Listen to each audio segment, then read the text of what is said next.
तो यूक्रेन में लगातार रूस मौत बांट रहा है। यूक्रेन के लोग इस डर में रहते हैं कि पता नहीं कब कहां से आसमान से मिसाइल आकर के गिर जाए उन पर। जी हां, आगे हम आपको यूपी की खबर दिखाएंगे और बताएंगे कि कैसे सीबीआई और यूपी पुलिस अतीक अहमद के माफिया साम्राज्य को खत्म करने का ऑपरेशन चला रही है। लेकिन अभी देखते हैं सुपर 30। सुपर 30 में देखिए देश की बड़ी खबरें। दिल्ली हिंसा के मास्टरमाइंड अंसार और असलम समेत 9 आरोपियों को आज कोर्ट में पेश किया जाएगा।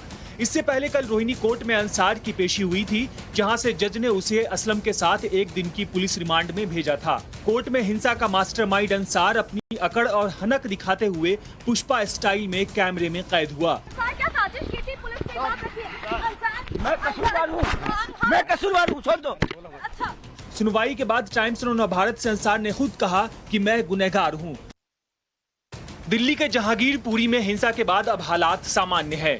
हालांकि एहतियात के तौर पर पुलिस ने फ्लैग मार्च किया। इस दौरान मोहल्लों के मुख्य गेट पर पुलिस जवानों की तैनाती की गई है। साथ ही पूरे इलाके में सीआरपीएफ और रैपिड एक्शन फोर्स भी लगाई गई है। घायल हुए एसआई मेधालाल ने खुलासा किया है कि भीड़ में से किसी ने गोली चलाई थी, जो उनके पैर में लगी। हालांकि पुलिस अब इलाके के सीसीटीवी खंगाल रही है। अब तक गिरफ्तार 21 आरोपियों में से 2 नाबालिग भी हैं। दंगाइयों से 3 फायर आर्म्स और 5 तलवारें बरामद की गई हैं। मस्जिदों में लाउडस्पीकर का मुद्दा गर्माता जा रहा है। राज ठाकरे के बाद अब हनुमानगढ़ी के संत राजू दास ने लाउडस्पीकर हटाने की चेतावनी दी है। उत्तर प्रदेश के सभी मस्जिदों से आप लोग माइक 2 महीने के अंदर उतार लो, नहीं तो 2 महीने के बाद सभी मस्जिद के सामने में हम लोग माइक लगाएंगे और हनुमान चालीसा का जाप करेंगे। संत राजूदास ने हिंसक घटनाओं की निंदा की है, साथ ही गंगा जमनी तहजीब बनाए रखने की अपील की है। देश में हिंसक घटनाओं के बीच मध्य प्रदेश के कथावाचक पंडित धीरेन्द्र कृष्ण शास्त्री ने विवादित बयान दिया है। वायरल वीडियो में शास्त्री हिंदुओं से एकजुट होकर एक वर्ग विशेष के खिलाफ हथियार उठाने और बुलडोजर चलाने की बात कह रहे हैं। ये हिंदुओं से अगर तुम अभी नहीं आगे तो ये तुम्हें अपने गांव में भी भोगना पड़ेगा। इसलिए निवेदन है कि सब हिंदू एक हो जाओ और पत्थर मारने वालों के घर पर बुलडोजर चलवाओ। हिंदुओं को हथियार उठाने की बात करने वाले धीरेन्द्र कृष्ण शास्त्री छतरपुर के बागेश्वर धाम के पुजारी और कथावाचक हैं।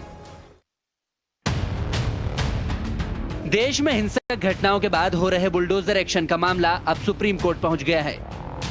जमीयत उलेमाए हिंद ने याचिका दायर कर इस तरह की कार्रवाई का विरोध किया है। एमपी, यूपी और गुजरात में मकान दुकान पर बुलडोजर चलाने के खिलाफ जमीयत की ओर से दाखिल याचिका में कहा गया है कि राज्य सरकारों की बुलडोजर वाली खतरनाक राजनीति शुरू हो चुकी है।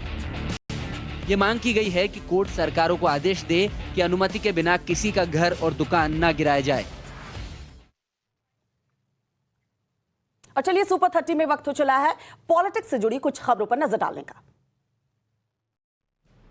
रामनवमी और हनुमान जयंती पर हुई हिंसा को बीजेपी अध्यक्ष जेपी नड्डा ने विरोधियों की हताशा करार दिया है। कर्नाटक में एक कार्यक्रम में जेपी नड्डा ने कहा कि कुछ लोग राजनीति में बौखला गए हैं और इसी बौखलाहट में समाज को बांटने में जुट गए हैं। नड्डा ने आरोप लगाया कि रामनवमी के दिन धार्मिक जुलूसों पर हमला विरोधियों की हताशा है और साजिश के तहत समाज को खंडित करने की कोशिश हो रही है। आज से पीएम मोदी के 3 दिन के गुजरात दौरे की शुरुआत हो रही है। पीएम मोदी शाम 5:30 बजे अहमदाबाद पहुंचेंगे, फिर गांधीनगर के कमांड एंड कंट्रोल सेंटर पर जाएंगे। कल मोदी बनासकांठा में बनास डेयरी संकुल में कई विकास परियोजनाओं का लोकार्पण और शिलान्यास भी करने वाले हैं। विधानसभा चुनाव नजदीक आने से पहले मोदी आज दियोदर में जनसभा को संबोधित करेंगे। पीएम जामनगर में WHO के सेंटर की भी आधारशिला रखेंगे। 20 अप्रैल को पीएम मोदी महात्मा मंदिर के साथ ही और भी कई कार्यक्रमों में शामिल होंगे। पंजाब के सीएम भगवंत मान फिर विवादों में है। इस बार वजह है मानकर ब्रिटिश सांसद तनमनजीत सिंह ढेसी से मिलना। भारत विरोधी रुख रखने वाले ब्रिटिश सांसद से मुलाकात पर पूर्व आर्मी चीफ ने सवाल उठाए हैं। ढेसी के बारे में कहा जाता है कि वो हमेशा भारत विरोधी स्टैंड रखते हैं। कश्मीर मुद्दे पर भी भारत के स्टैंड से अलग अपनी बात रखते हैं। ऐसे में सीएम मान और आप सांसद राघव चड्ढा से उनकी मुलाकात को लेकर पूर्व आर्मी चीफ जनरल जे सिंह ने कहा कि आपको उनकी बातचीत पर स्पष्टीकरण देना चाहिए। और सुपर 30 में वक्त हो चला है राज्य से जुड़ी बड़ी खबरों का। आग की लपटों से धधकती ये हरियाणा की एक केमिकल फैक्ट्री है। जिसमें अचानक आग लग गई और धीरे धीरे आग इतनी भीषण हो गई कि पूरे इलाके में अफरा तफरी मच गई।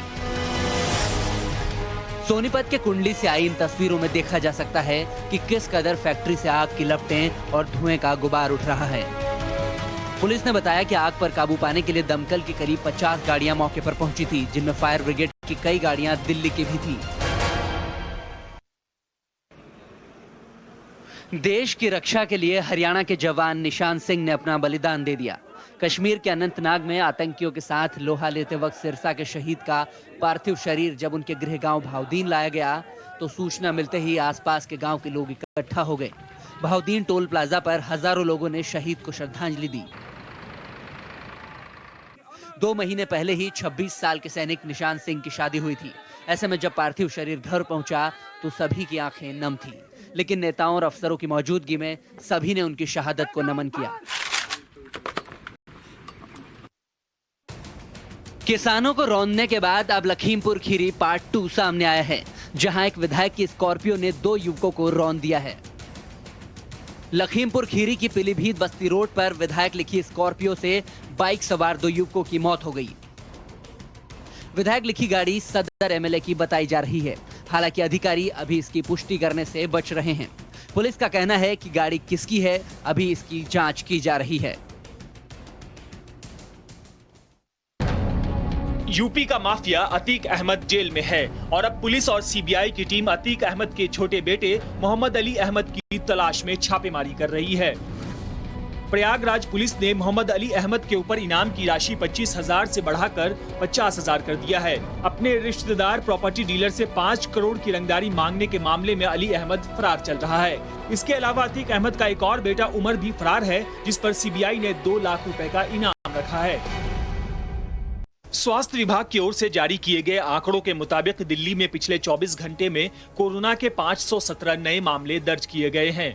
नए मामले सामने आने के बाद दिल्ली में कोरोना पॉजिटिविटी रेट 4.21% हो गया है। 20 फरवरी के बाद दिल्ली में सबसे ज्यादा नए केस सामने आए हैं। 20 फरवरी को 570 नए केस सामने आए थे। सूत्रों का कहना है कि अगले कुछ दिनों में पॉजिटिविटी रेट 5% से अधिक रहता है तो सरकार पाबंदियां लगा सकती है। बुधवार को कोविड के हालात को लेकर दिल्ली आपदा प्रबंधन प्राधिकरण की बैठक होने वाली है, जिसमें बड़े फैसले लिए जा सकते हैं।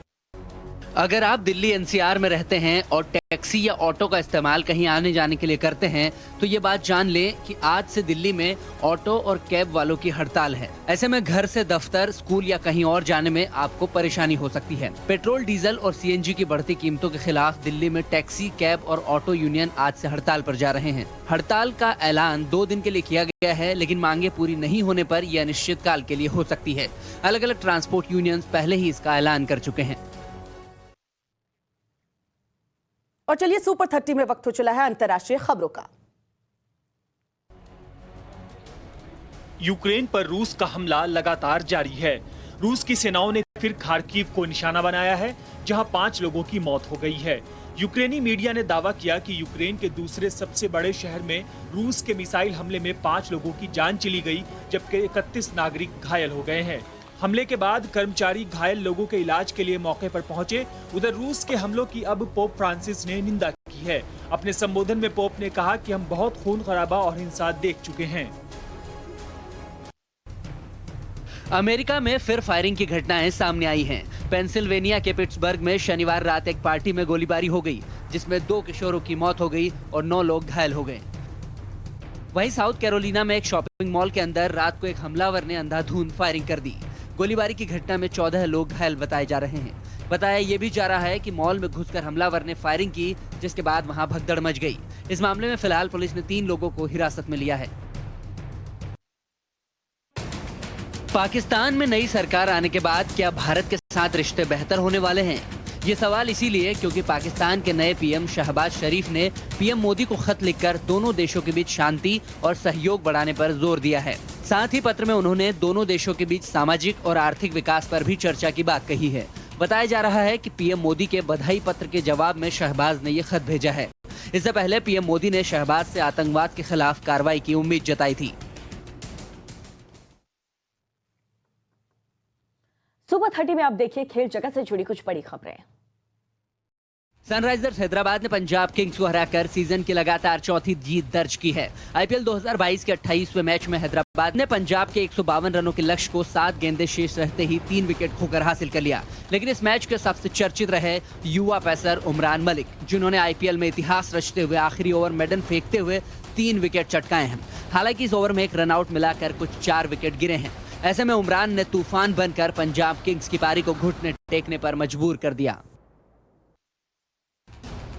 आईपीएल 2022 में खराब प्रदर्शन से जूझ रही चेन्नई सुपर किंग्स के अरमानों का किलर मिलर ने कत्ल कर दिया। मिलर की शानदार 94 रन की पारी के बदौलत सीएसके को गुजरात टाइटंस ने रोमांचक मुकाबले में 3 विकेट से हरा दिया है। चेन्नई के 170 रन के टारगेट को गुजरात ने 7 विकेट के नुकसान पर 1 गेंद बाकी रहते ही हासिल कर लिया।